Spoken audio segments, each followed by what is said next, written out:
cuando el camino se hace largo y cuesta arriba. Recordamos que en esta vida, seguir a Jesús no es un paradero, sino una travesía. Y mientras Dios nos muestra en qué dirección caminar, los salmos nos dan una melodía para cantar en la incertidumbre, para cantar en el dolor, para cantar en el camino de la transformación. Te invitamos a ponerte tus audífonos para aligerar tu travesía y escuchar y cantar juntos cánticos de ascenso. Un estudio a través de los Salmos 120 al 134.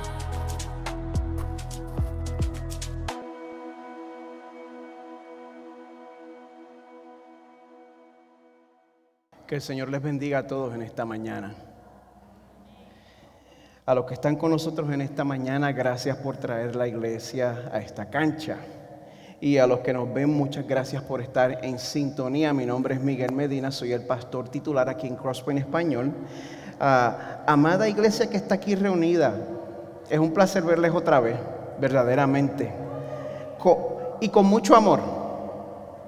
A pesar de lo que el gobernador haya anunciado, les pido que no olvidemos seguir las medidas de seguridad detalladas en nuestras pautas de protección, por favor, por amor a los más vulnerables entre nosotros.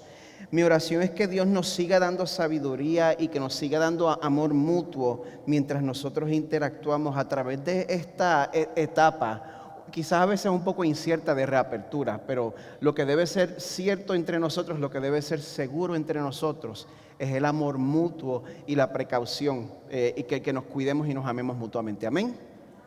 Muy bien, bueno, esta mañana continuamos nuestra serie titulada Cánticos de Ascenso.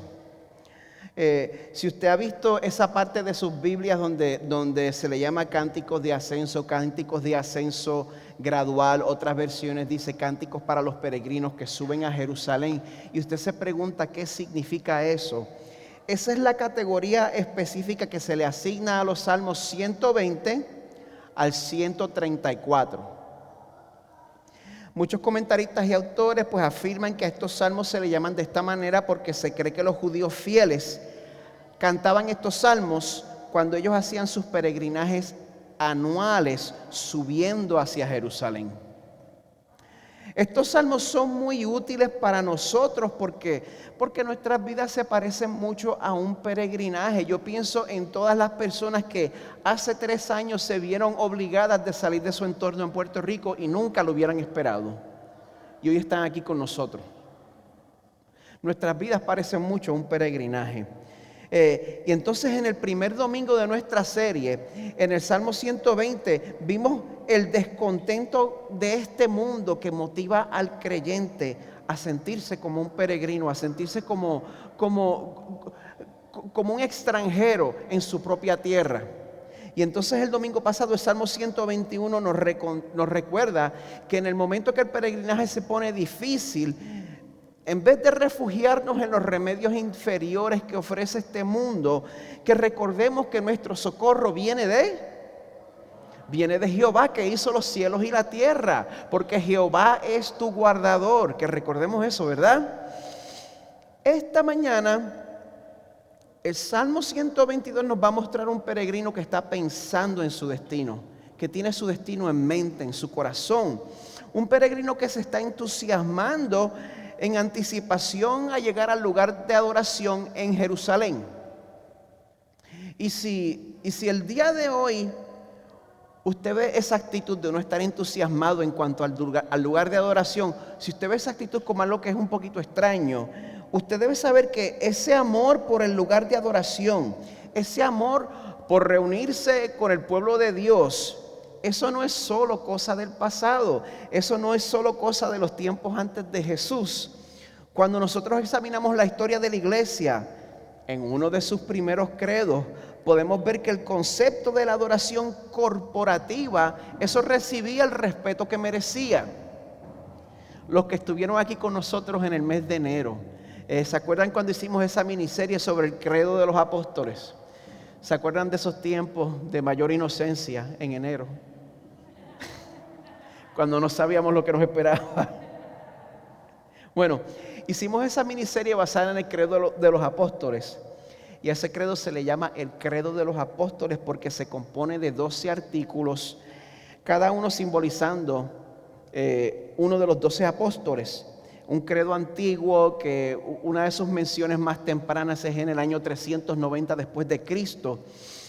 El artículo número 9 del credo de los apóstoles dice: creo en la Santa Iglesia Universal, la comunión de los santos. Eso es uno de los artículos afirmados por el credo. Y yo me pregunto si nosotros nos damos cuenta de la importancia que tiene la Santa Iglesia Universal, la comunión de los santos. ¿Usted se da cuenta de la importancia que eso tiene? Desgraciadamente, en 5 años y medio de yo ser pastor, mi experiencia ha sido que muchos ven tanto a la iglesia como al pastor como un producto. Llegan a una iglesia nueva y tienen en mente la experiencia que tuvieron en una iglesia anterior y hacen de esa iglesia anterior, para bien o para mal, el punto de partida del cual comparar y juzgar la iglesia nueva. Si la experiencia fue buena, pues entonces la iglesia nueva y el pastor nuevo siempre van a vivir en la sombra de la iglesia anterior. Y siempre va a estar comparado al pastor de mi alma, que nunca es el pastor de ahora, siempre es el de antes. Si la experiencia fue mala, pues entonces esa experiencia se convierte en la excusa para uno sentarse y no servir porque yo estoy herido. Uno nunca gana. Y esa es la actitud clásica de un consumidor. En su libro Anhelando mi hogar, el comentarista Stephen Yull escribe: demasiadas personas entre nosotros ven la iglesia como un producto. Nuestro compromiso con un producto permanece mientras creamos que ese producto nos es útil. Por tanto, tratamos el tema de la iglesia con un marco de referencia mental torcido, asumiendo que existe para nosotros, para suplir nuestras necesidades y satisfacer nuestras exigencias. Y cuando no nos satisface, sencillamente seguimos nuestro camino. Amada iglesia, esto no es exageración. Yo he visto personas que uno ama, con quienes uno se ha compenetrado emocionalmente en la vida de la iglesia, súbitamente decidir que esta iglesia ya no les satisface y sin previo aviso, de buenas a primeras, se desaparecen de la vida de uno sin mediar palabra. Eso duele. Por más pastor que uno sea, uno termina sintiéndose como un Kleenex con el cual se soplaron la nariz y lo tiraron en la basura.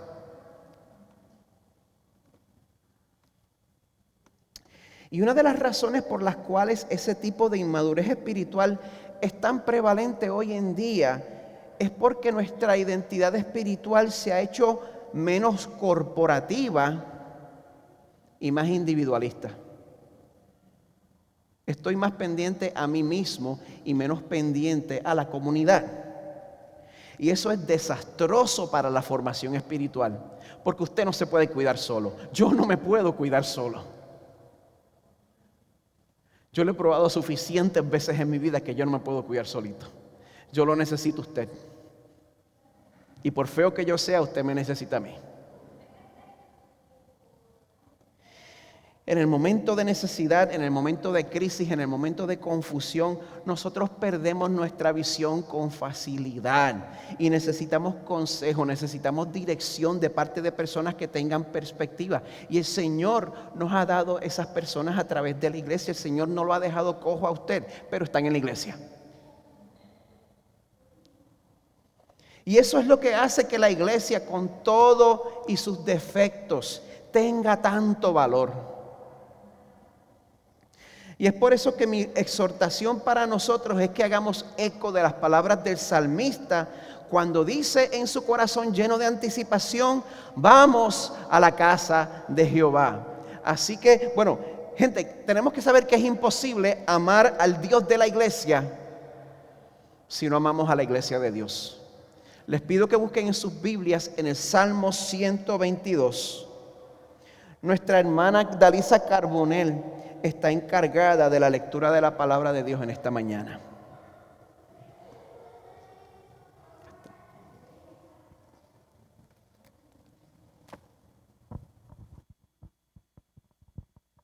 Salmo 122, oración por la paz de Jerusalén, cántico de ascenso gradual de David.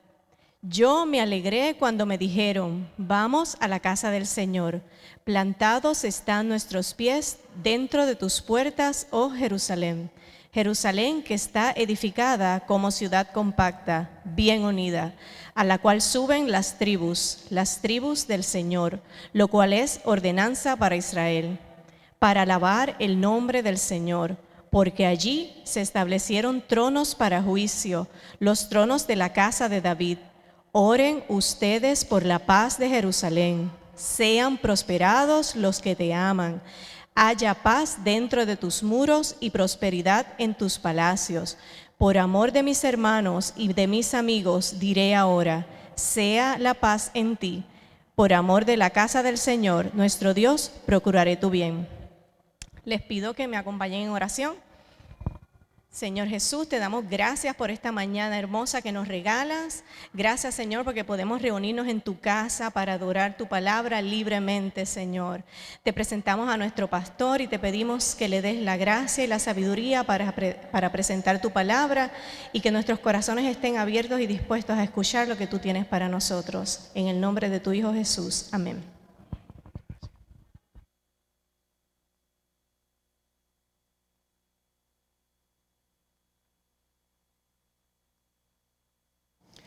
Gracias, Dalisa. Hace un tiempo mi esposa me enseñó un dato bien interesante. Yo no sé cuántos de ustedes saben esto. La gran mayoría de los himnos nacionales de los diferentes países que yo conozco, el estilo es una marcha militar. ¿Usted sabe eso? El estilo musical de los himnos nacionales de los diferentes países es marcha militar, menos Puerto Rico. El himno nacional de Puerto Rico, la borinqueña se llama, aunque lo toque una banda militar y por más formal que suene, ese himno fue compuesto en un estilo folclórico conocido como danza. Y bueno, si no lo ha oído todavía, cuando tenga la oportunidad, preste atención. Pero usted sabe lo que significa eso. Eso significa que el puertorriqueño es tan pachanguero que se las arregló hasta para que su himno nacional fuera bailable.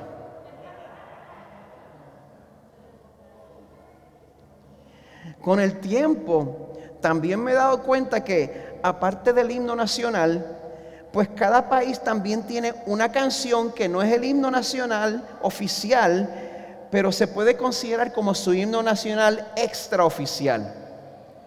Y yo sé que Puerto Rico tiene sus versiones. Puerto Rico es una canción que cuando la persona de ese país la oye, pues provoca sentimientos patrióticos intensos. Saca lágrimas de los ojos a las personas que tienen añoranzas de su terruño. En el caso de los puertorriqueños, pues tenemos En mi viejo San Juan y por supuesto Preciosa. De hecho, yo recuerdo ver un servicio especial en una iglesia en beneficio de Puerto Rico después del huracán María, que cantaron la canción Preciosa en una iglesia en Kissimmee y la congregación se puso de pie y cantaron con las manos levantadas al aire como si estuvieran alabando al Señor.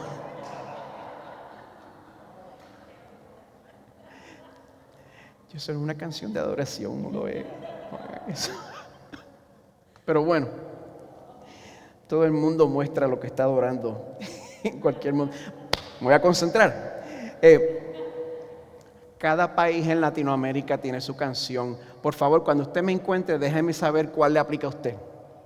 Yo sé que los americanos también tienen God Bless America y también tienen, los ciudadanos del estado de Alabama tienen Sweet Home Alabama, que es una canción que es tan y tan popular que los gallegos cogieron la melodía y la hicieron suya también. Miña terra galega, tienen que vernos. Pues el Salmo 122 es básicamente una canción de amor a la ciudad de Jerusalén. A lo largo de este salmo se van a dar cuenta de que la razón principal por la cual el salmista ama a la ciudad de Jerusalén de tal manera no es patriotismo, no es sionismo, no es sentimentalismo. Les invito a que exploren este salmo conmigo para que juntos encontremos la respuesta a la siguiente pregunta: ¿de dónde sale esa lealtad tan intensa? Porque cada vez que vemos lealtad hoy en día hay que notarlo, porque la lealtad no se encuentra en estos días. Es algo que se ve cada vez menos y menos. La norma no es que la gente muestre lealtad a ninguna ciudad, a ninguna institución. La norma es que si la gente se hace parte de algo es porque algún beneficio están derivando. Así que bueno, vamos a ver qué podemos aprender sobre este peregrino en particular. Bueno, lo primero que aprendemos de este peregrino en este cántico de ascenso es que su autor es identificado al principio. En el Salmo 120 y el Salmo 121 el autor no es identificado, pero en el Salmo 122 sabemos que este salmo es un salmo de David. Y lo sabemos no a través de la investigación, no a través de la arqueología, lo sabemos porque las palabras al principio que dicen cántico de ascenso gradual de David, esas palabras, aunque no sean parte de un verso, sí son parte del manuscrito original hebreo. Esas son parte de las palabras inspiradas por el Señor. Así que podemos tener la seguridad que David fue el autor. Y eso significa que sabemos específicamente la identidad de nuestro salmista peregrino en el salmo de hoy. Y cuando leemos el verso 1, lo primero que encontramos es que el corazón de este peregrino está lleno de entusiasmo. No sé cuánto tiempo lleva de peregrinaje, no sé cuánto le falta para llegar a Jerusalén, pero el entusiasmo que vemos en David aquí es el mismo entusiasmo que uno tiene la noche antes de uno salir en un viaje que uno ha estado planificando por mucho tiempo. ¿Saben cómo se siente eso, verdad? Que uno ya lo tiene todo planificado, uno tiene todos los documentos afuera, tiene todos los pasajes, tiene todas las cosas, tiene la cartera con todo, tiene todas las maletas hechas, uno está acostado en la cama, por supuesto uno termina como a las 3:30 de la mañana y te tienes que levantar a las 5:30 de la mañana, y cuando por fin estás en la cama no puedes pegar los ojos porque uno está tan ¿verdad, Margarita? Yo sé que tú estás loca por viajar. Yo también. Yo me identifico. Es por esa razón que David comienza diciendo: yo me alegré cuando me dijeron, vamos a la casa del Señor. Ese mismo entusiasmo. Y ya en el principio, en el primer verso, David nos deja saber la razón por la cual está entusiasmado con la ciudad de Jerusalén. Y no es tanto la ciudad per se, es que en esa ciudad se encuentra el lugar de adoración al cual él desea llegar.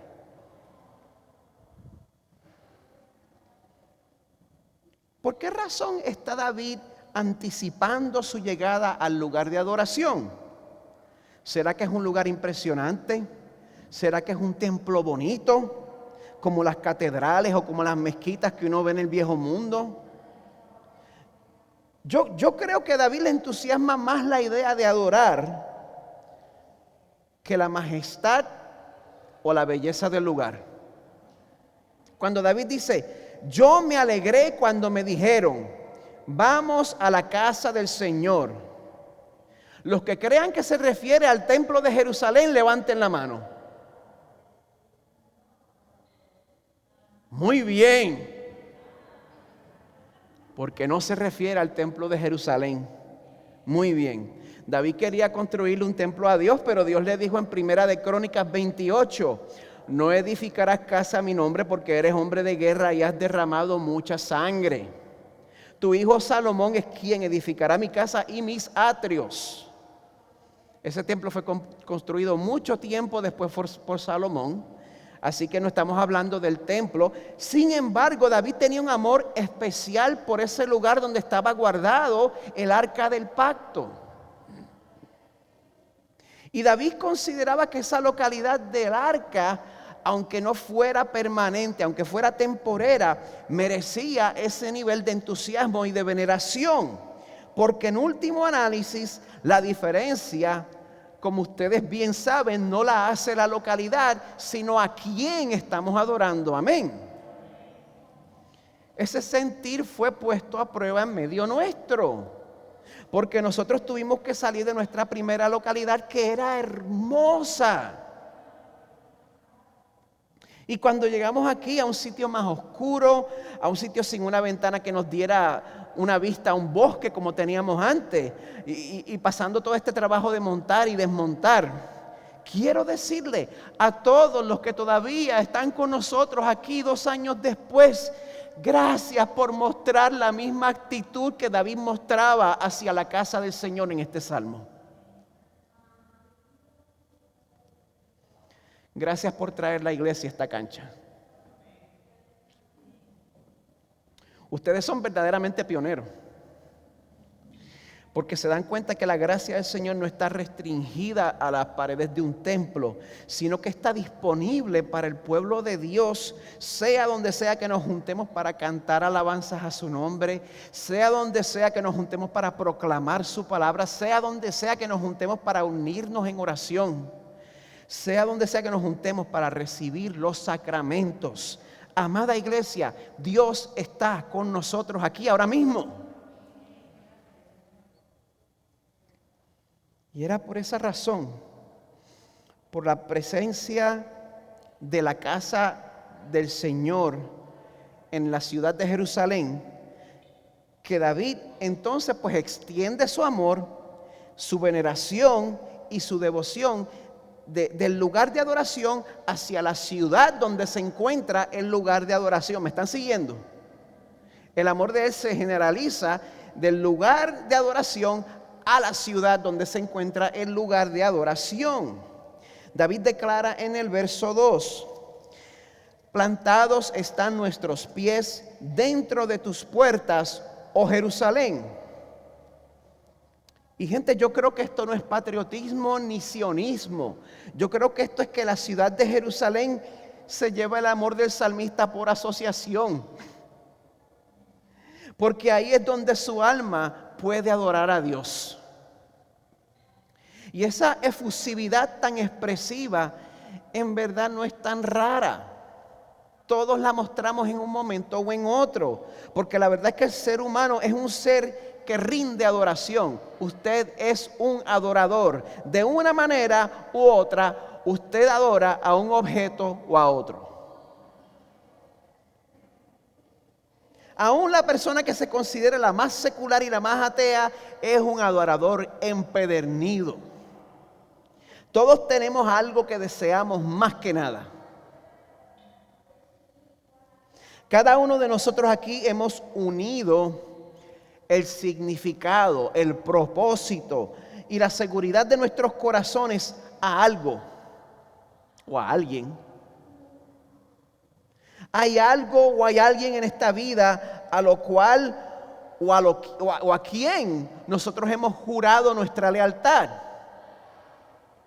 Y nosotros buscamos a qué o a quién dedicarle nuestra devoción porque nosotros tenemos una necesidad congénita de adorar. Dios nos dice en esta mañana que tenemos 2 opciones. O lo adoramos a Él o desperdiciamos nuestra adoración con algún tipo de reemplazo barato. Esas son las 2 opciones que tenemos. Jesús dijo en Mateo 22 que el mayor mandamiento es Amarás al Señor tu Dios con todo tu corazón, con toda tu alma y con toda tu mente. Y cuando Moisés recibió los 10 mandamientos en Éxodo 20, el primer mandamiento es: no tendrás otros dioses delante de mí. Así que cuando vemos la actitud del salmista en cuanto a la casa del Señor, eso nos tiene que llevar a hacernos varias preguntas. ¿Tengo yo el mismo entusiasmo en cuanto a la casa del Señor? Hoy yo llegué súper tarde y ustedes estaban aquí. Gracias. Gracias por mostrar entusiasmo y gracias por desear estar en la casa del Señor. Ahora, si usted examina su corazón y usted encuentra que no tiene ese mismo entusiasmo en cuanto a la casa del Señor, ¿será que usted está echando al Dios verdadero a un lado y usted lo está reemplazando con otros dioses inferiores? Y para que usted adore a un Dios inferior, usted no se tiene que arrodillar delante de una estatua. Sencillamente usted puede adorar el poder, usted puede adorar el control, usted puede adorar la aceptación, usted puede adorar el ser reconfortado, usted puede adorar una carrera, usted puede adorar un ministerio más que al Dios de ese ministerio.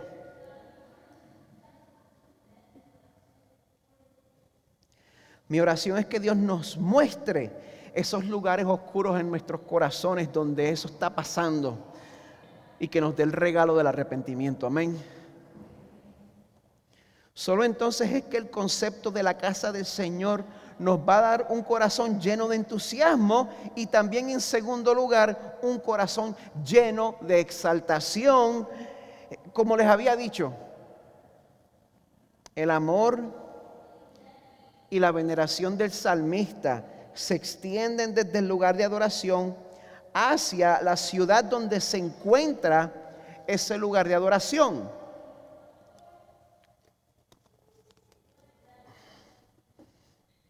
Y por esa razón, David procede a celebrar a Jerusalén. Y lo hace hablando de las cosas que distinguen a esa ciudad.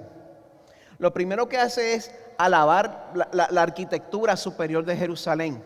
Yo viví en Washington, D.C. Por 5 años y nunca me pude sobreponer a la arquitectura increíble en esa ciudad. Y eso es lo mismo que uno experimenta cuando viaja y uno ve la arquitectura en otros sitios. Pues David hace eso en el verso 3, dice: Jerusalén,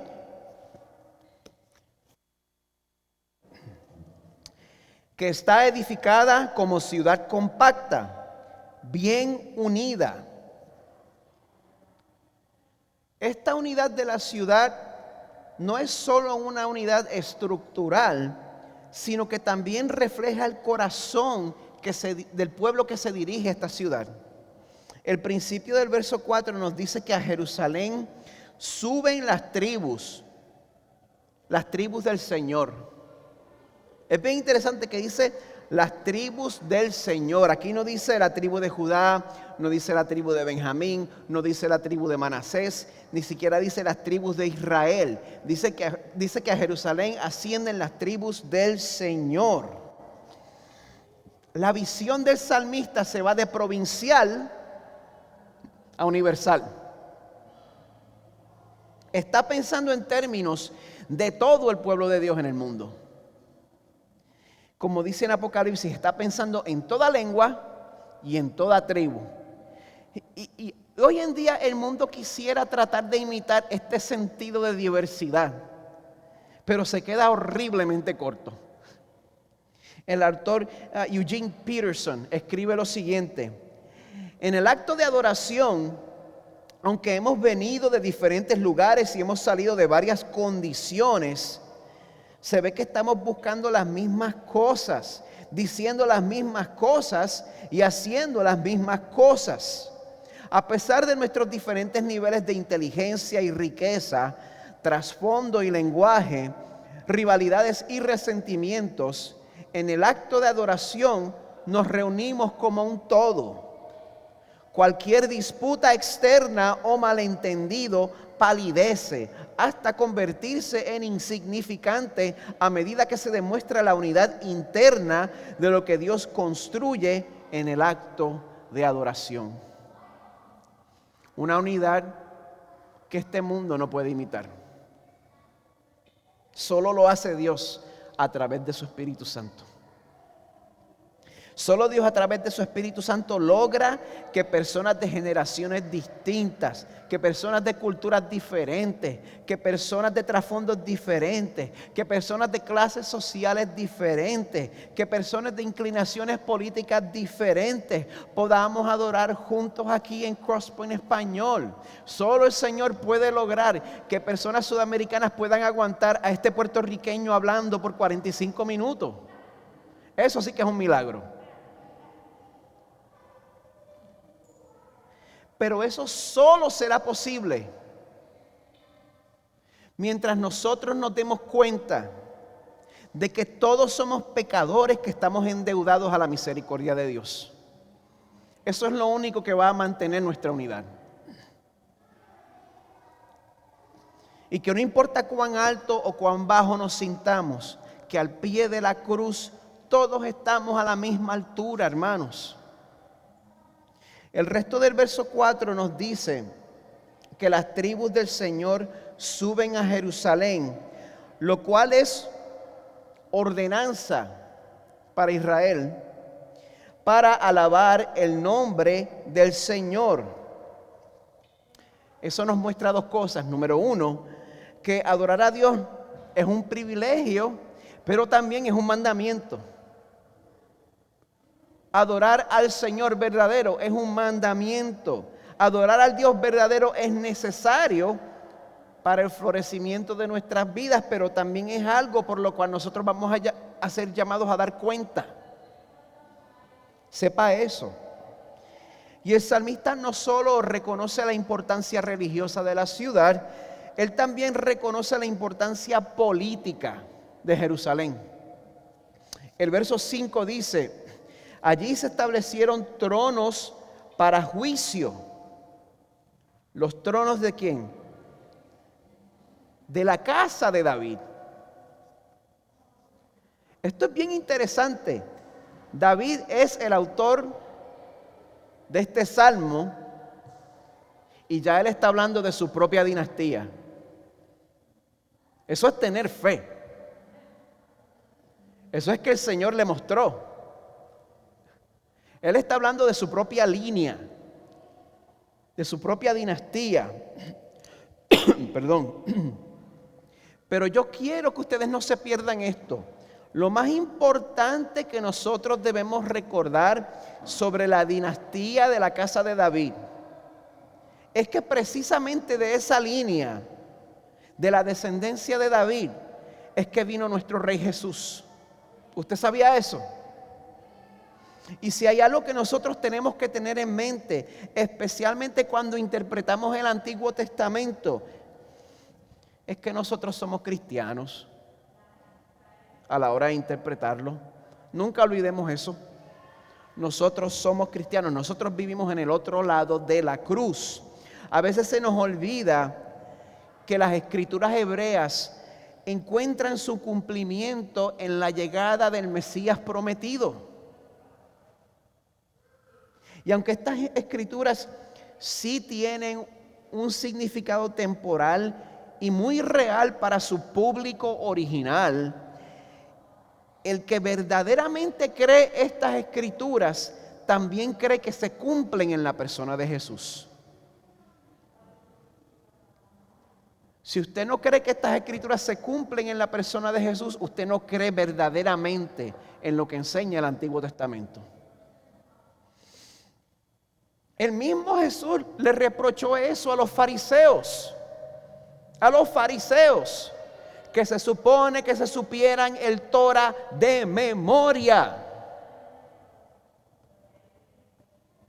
Les reprochó que no se daban cuenta que Jesús era el cumplimiento de las profecías. Les dice en Juan 5, el Padre que me envió, Él ha dado testimonio de mí, refiriéndose al Torah. la palabra del Señor revelada en ese momento.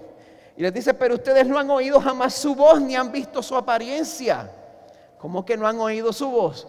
Si yo me sé el Torah de memoria. Su palabra no la tienen morando en ustedes, porque no creen en aquel que Él envió. Ustedes examinan las Escrituras porque piensan tener en ellas la vida eterna, y son ellas las que dan testimonios de mí. El Salmo 122 da testimonio de Jesús. Pero ustedes no quieren venir a mí para que tengan esa vida. Lo que leemos en el Antiguo Testamento nos debe dar testimonio de Jesús y nos debe llevar a sus pies. Hebreos 1 nos dice, Dios, habiendo hablado hace mucho tiempo, en muchas ocasiones y de muchas maneras a los padres por los profetas, el Torah, en estos últimos días nos ha hablado por su Hijo, a quien constituyó heredero de todas las cosas, por medio de quien hizo también el universo. Y este Hijo, una de las cosas que Él más ama es su iglesia. Y por esa razón, en vez de usar este salmo para enseñar sionismo, nosotros ahora podemos hacer nuestra propia versión de este salmo para nosotros mismos. Yo le puedo compartir mi propia versión del Salmo 122. ¿Me da un momentito? David lo comienza. Yo me alegré cuando me dijeron vamos a la casa del Señor. Bueno, pues, me llena de alegría ir a Crosspoint Español a adorar a mi Salvador. Crosspoint Español se encuentra en el centro de la ciudad de Orlando. Orlando, ciudad conocida por su industria turística, ciudad conocida por ser multicultural a pesar de su pasado racista. Orlando, visitada por sudamericanos en el verano y por canadienses en el invierno, todos huyendo del frío. Orlando, cuya población es por lo menos 50% latina y tiene el poder para influenciar el panorama político del estado entero.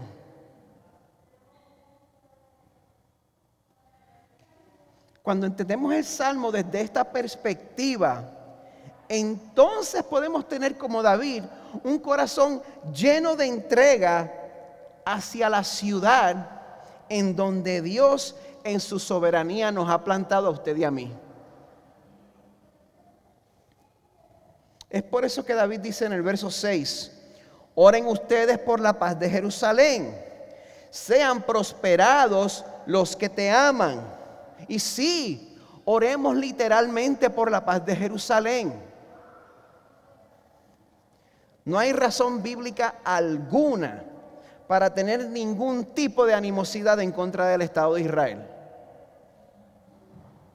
Pero durante mi estudio encontré algo interesante. ¿En qué categoría de libros caen los salmos? Poesía. Los salmos son poesía.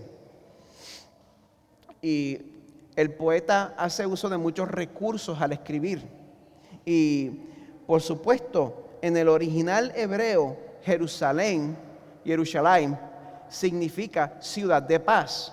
Esa última parte, Jerusalén, viene de Shalom, ciudad de paz. Y cuando David dice, oren por la paz de Jerusalén, dice, Shalom, Shalom, Jerusalén. Está usando aliteración. Shalom, Shalom, Jerusalén. Está diciendo esencialmente, pidamos paz para la ciudad de paz. Por eso yo creo que este verso, más allá de ser un mandamiento sionista, es una invitación a que nosotros busquemos el bien y que busquemos el florecimiento de la ciudad donde el Señor nos ha puesto. ¿Me oyó?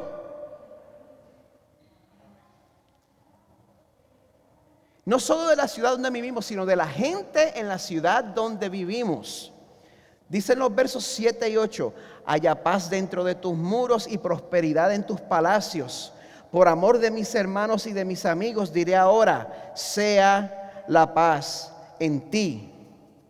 Y cuando nosotros buscamos el shalom de nuestra ciudad, eso se refiere a mucho más que solamente la ausencia de guerra o la ausencia de tensiones en nuestro alrededor. Buscar el shalom de la ciudad de Orlando es buscar el florecimiento de la ciudad de Orlando. Es laborar en que nuestra ciudad florezca. Y yo no estoy hablando de vivir en una utopía. Yo soy un amilenarista empedernido. Yo estoy muy consciente de que Cristo no viene hasta que Cristo venga. No estoy hablando de una utopía. Sin embargo, si Dios nos ha salvado, si Dios nos ha llamado de muerte a vida, el Señor también nos ha llamado a un proceso de santificación, que no solo es para nosotros, sino para nosotros amar y beneficiar a los que están alrededor nuestro, para expresar un amor cruciforme. Y yo creo que parte del proceso de santificación al cual nosotros somos llamados envuelve unirse a nuestro Salvador en la misión de hacer todas las cosas nuevas y vivir de acuerdo a Miqueas 6:8, que es lo que demanda el Señor de ti, sino solo practicar la justicia, amar la misericordia y andar humildemente con tu Dios. Eso tiene muchas implicaciones para nosotros aquí en Crosspoint Español. Por eso le pregunto, primero voy a ser egoísta. ¿De qué manera está usted sirviendo en Crosspoint Español? Ahora mismo estamos improvisando con los niños, pero Dios mediante, en el mes de octubre vamos a traer oficialmente poco a poco el retorno del Ministerio de Niños a los padres que están ahí luchando. Hasta entonces, muchas gracias por su paciencia, pero las necesidades de servicio se van a hacer notables. ¿Está sirviendo de alguna manera? ¿Está usted envuelto de alguna manera en buscar la renovación de su ciudad? Porque su ciudad tiene necesidades. Pregúntele a Pedro.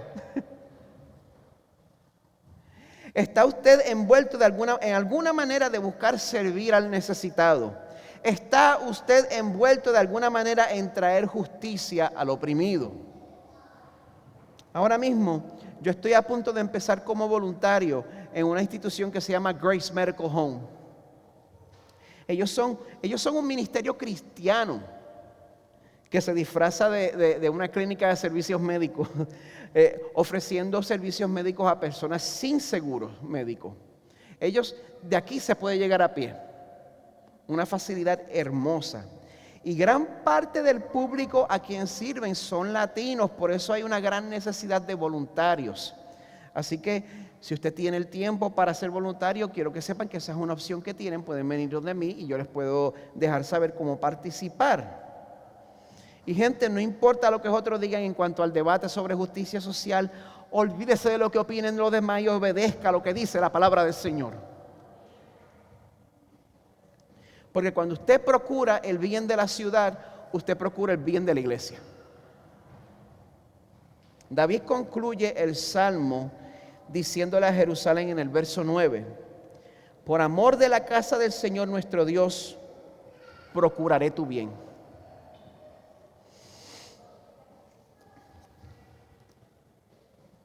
El Señor nos llama a dar prioridad a la casa del Señor.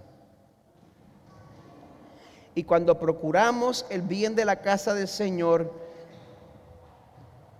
procurando el bien de la ciudad donde usted se encuentre, si usted no ha llegado a la iglesia con ese propósito, es posible que usted haya llegado a la iglesia con una mentalidad de consumidor. Y es un peligro tener esa mentalidad y no darse cuenta de eso.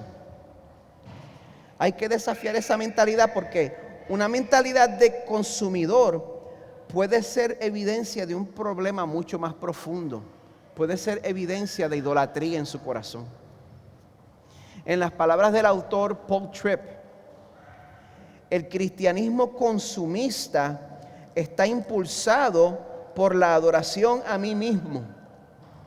Se trata de lo que yo quiero, Se trata de lo que me complace. Se trata de lo que creo que necesito en cualquier momento determinado, en vez de un sentido de llamado, no solo a Dios, sino al pueblo de Dios y a la obra de Dios. Mi esperanza es que esta mañana usted no haya llegado aquí pensando en la iglesia o en el pastor como un producto. Pero mi deseo no es motivarle a usted a amar a la iglesia a través de hacerle sentir culpable. Eso quizá funcione una vez, pero eso nunca funciona a largo plazo. En el verso 1, David dice: yo me alegré con los que me decían, a la casa de Jehová iremos. Él está entusiasmado con el prospecto de poder adorar a Dios. Y para David la adoración era un deleite, porque él se daba cuenta que era un privilegio que él no se merecía. Él sabía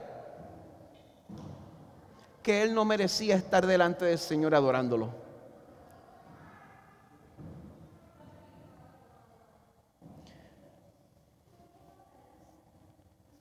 Después de las cosas que él había hecho, Dios no tenía por qué aceptar su adoración. Segunda de Samuel 12.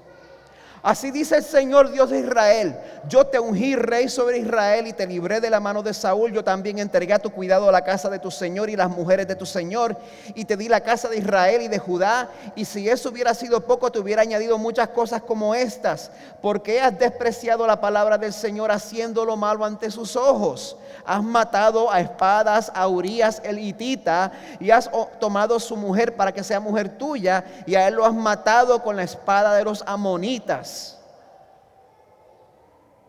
Así dice el Señor: de tu misma casa levantaré el mal contra ti, y aún tomaré tus mujeres delante de tus ojos y las daré a tu compañero, y éste se acostará con tus mujeres a plena luz del día. En verdad, tú lo hiciste en secreto, pero yo haré esto delante de todo Israel y a plena luz del sol. Entonces David dijo a Natán: he pecado contra el Señor.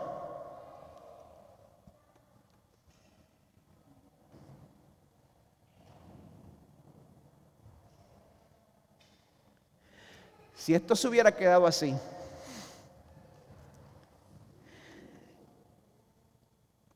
Dios hubiera sido justo con este adúltero asesino.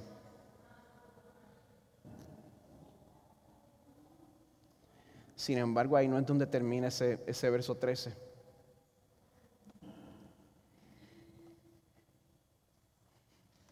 Dice: Natán dijo a David: el Señor ha quitado tu pecado, no morirás. Ya.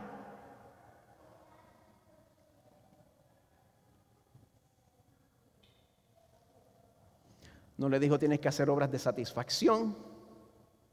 No le dijo tienes que hacer 20 push-ups en el piso. No dijo tienes que dar 20 vueltas de rodilla. 3 días de ayuno.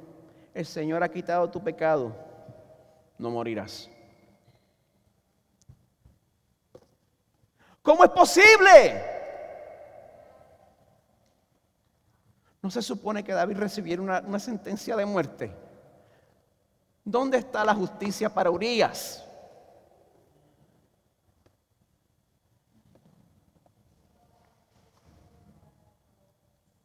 La justicia para Urías se completó en el futuro. En Romanos 3 encontramos una justicia que se extiende hacia el pasado y también hacia el futuro, hacia nosotros.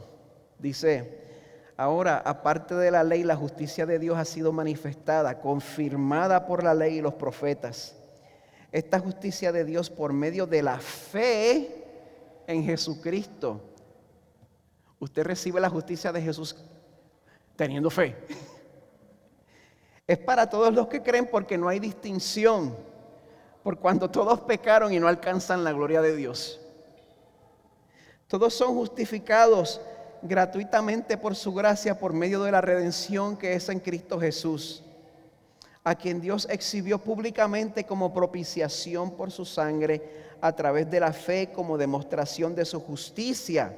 ¿Por qué? Porque en su tolerancia Dios pasó por alto los pecados cometidos anteriormente. como el de David, como los míos, para demostrar en este tiempo su justicia, a fin de que Él sea justo y sea el que justifica al que tiene fe en Jesús. Y es a través de esa misma gracia que perdonó a David y le dio un corazón dedicado a la casa del Señor y a la ciudad donde se encontraba la casa del Señor, que nosotros recibimos esa misma invitación a echar mano del perdón disponible a través de la vida, del sufrimiento, la muerte y resurrección de nuestro Señor Jesús. Y a vivir vidas que aman la iglesia, porque Dios ama la iglesia.